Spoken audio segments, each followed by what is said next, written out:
మీరు తప్పకుండా రావాలి, వచ్చి తీరాలి. వాన పడ్డా పిడుగులు పడ్డా ఏది ఏమైనా నువ్వు రావాలని చెప్పి పట్టుబట్టి ఇవాళ ఇక్కడికి రప్పించిన మా గద్వాల గులాబీ సైనికులందరికీ శిరస్సు వంచి హృదయపూర్వకంగా నమస్కారం. వాన పడుతుంటే సాకు కోసమో లేక ఒక కారణం కోసమో చూడకుండా మేమున్నాం మీ ఎంబడ అంటూ ఇలా గద్వాలలో అపురూపంగా స్వాగతం పలికిన మా ఆడబిడ్డలకు అన్నదమ్ములందరికీ కూడా పేరు పేరున హృదయపూర్వకంగా నమస్కారాలు తెలియజేసుకుంటా ఉన్నా. గద్వాలకి మేము రావడం కొత్త ఏం కాదు. మిమ్మల్ని అందరినీ నేను కోరేది ఒకటే, ఇవాళ పెద్దలు కేసీఆర్ గారి నాయకత్వంలో తెలంగాణ రాష్ట్ర సాధనలో కూడా గద్వాలు ఆనాడు పోరాటంలో కూడా ముందున్నది, తెలంగాణ ఉద్యమంలో కూడా ఆనాడు ముందున్నది. ఇదే తేరు మైదానంలో ఆ రోజు నాగర్దొడ్డి వెంకటరాములు గారి నాయకత్వంలో 2007-8 అనుకుంటాను ఇక్కడే సభ పెట్టుకున్నాం. ఉద్యమ స్ఫూర్తితో ఆ రోజు కూడా ముందుకు పోయినాం. కానీ 2014లో రాష్ట్రం వచ్చిన తర్వాత మొదటిసారి ఎన్నికలు జరిగినప్పుడు గద్వాలలో మనం గెలవలేదు. అయినా కేసీఆర్ గారు ఎక్కడా కూడా ఒక్క సెకండ్ కూడా ఆలోచించకుండా గద్వాల గాని, అలంపూర్ గాని, ఆదిలాబాద్ గాని, కోదాడ గాని, ఏ భద్రాచలం గాని, ఏ మారుమూల ప్రాంతమైనా తెలంగాణలో అక్కడ ఉండేది మన అన్నలు, మన తమ్ముళ్ళు, మన ఆడబిడ్డలు అందరికీ న్యాయం చేయాలన్న ఉద్దేశంతో మరి మొదటి రోజు నుంచి, తెలంగాణ వచ్చిన మొదటి రోజు నుంచి అద్భుతమైన సంక్షేమ కార్యక్రమాలు, అద్భుతమైన అభివృద్ధి కార్యక్రమాలను మీకు అందుబాటులోకి తెచ్చినారు. జీవితంలో ఎన్నడన్నా మీరు అనుకున్నారో లేదో నాకు తెలియదు, కానీ ఇవాళ గద్వాల జిల్లా కేంద్రం అయింది అంటే జోగులాంబ గద్వాలగా జోగులాంబ తల్లి ఆశీస్సులతో జిల్లా కేంద్రంగా మారింది అంటే ఆ ఘనత ఎవరిది? జిల్లాను చేసింది ఎవరు? వినబడతలేదు. జిల్లా చేసింది ఎవరు? వినబడతలేదు, వినబడటం లేదు. కేసీఆర్ గారేనా? పక్కానా? ఒకనాడు మారుమూల ప్రాంతంగా ఒక జూనియర్ కాలేజ్ కావాలంటే ధర్నాలు చేసే పరిస్థితి, ఒక డిగ్రీ కాలేజ్ కావాలంటే ధర్నాలు చేసే దుస్థితి మా తమ్ముళ్ళు, మా విద్యార్థి సోదరులందరికీ తెలుసు. మారుమూల ప్రాంతంగా, విసిరేసినట్టుండే ప్రాంతంగా దిక్కులేక రాయచూరు పోయి చదువుకునే పరిస్థితి.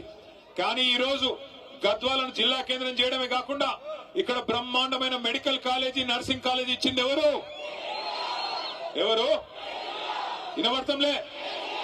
కేసీఆర్ గారేనా? పక్కానా? మెడికల్ కాలేజ్ వచ్చింది.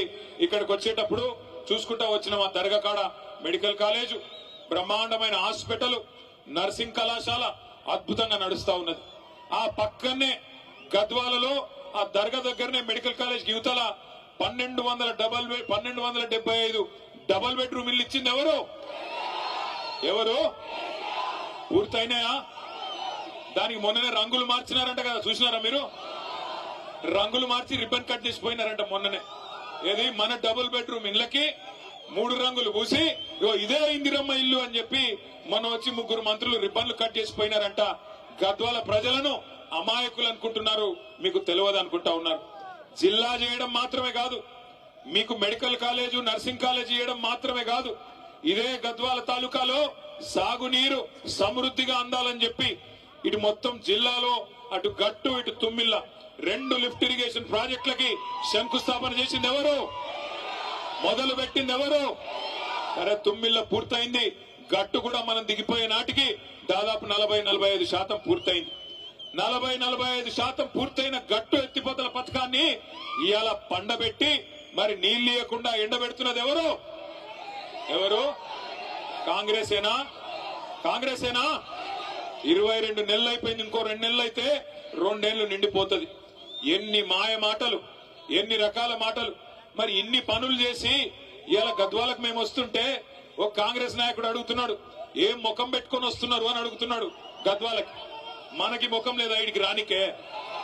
జిల్లా చేసి మెడికల్ కాలేజ్ ఇచ్చి, నర్సింగ్ కాలేజ్ ఇచ్చి 1-2 కాదు 2 ఎత్తిపోతల పథకాలు, వాటితో 1,00,000 ఎకరాలకు జిల్లాలో నీళ్లిచ్చి మొత్తం ఉమ్మడి పాలమూరు జిల్లాని 2014లో, ఇది మన పత్రిక కాదు, ఇదిగో నిన్న కాక మొన్న 11 సెప్టెంబర్ నాడు ఇగో ఈ దినపత్రిక రాసింది.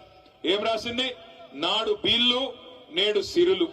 నాడు బీళ్లు ఉమ్మడి పాలమూరు జిల్లాలో నాడు బీళ్లైతే ఇవాళ సిరులుగా మారి ఆనాడు 8 లక్షల ఎకరాలు మాత్రమే సాగుంటే మరొక 10 లక్షల ఎకరాలు పెరిగి 18.5 లక్షల ఎకరాల్లో ఇవాళ సాగునీరు అందుతున్నది కేసీఆర్ గారి నాయకత్వంలో అని చెప్పి ఇగో ఈ దినపత్రిక రాసింది. ఇవన్నీ ఇట్లా ఉంటే ఒక ఆయన కూడా అడుగుతాడు, ఏం ముఖం పెట్టుకుని వస్తున్నారని. నేను ఇవాళ అడుగుతా ఉన్న కాంగ్రెస్ పార్టీని, కాంగ్రెస్ నాయకులని, ఇక్కడ నిన్నగాక మొన్న పార్లమెంట్ ఎన్నికల్లో నేను గద్వాలకి ఆర్ఎస్ ప్రవీణ్ గారిని గెలిపించాలని చెప్పి ప్రచారంలో భాగంగా ఇక్కడికి వచ్చిన. ఆనాడు మీ ఎమ్మెల్యే కృష్ణమోహన్ రెడ్డి ఏం చెప్పినాడు, అన్నా కాంగ్రెస్ పార్టీలో నేనెందుకు చేరతా, నన్ను చేరమంటున్నారు, అవసరమైతే రైలు కింద తలబెట్టి చచ్చిపోతా, కానీ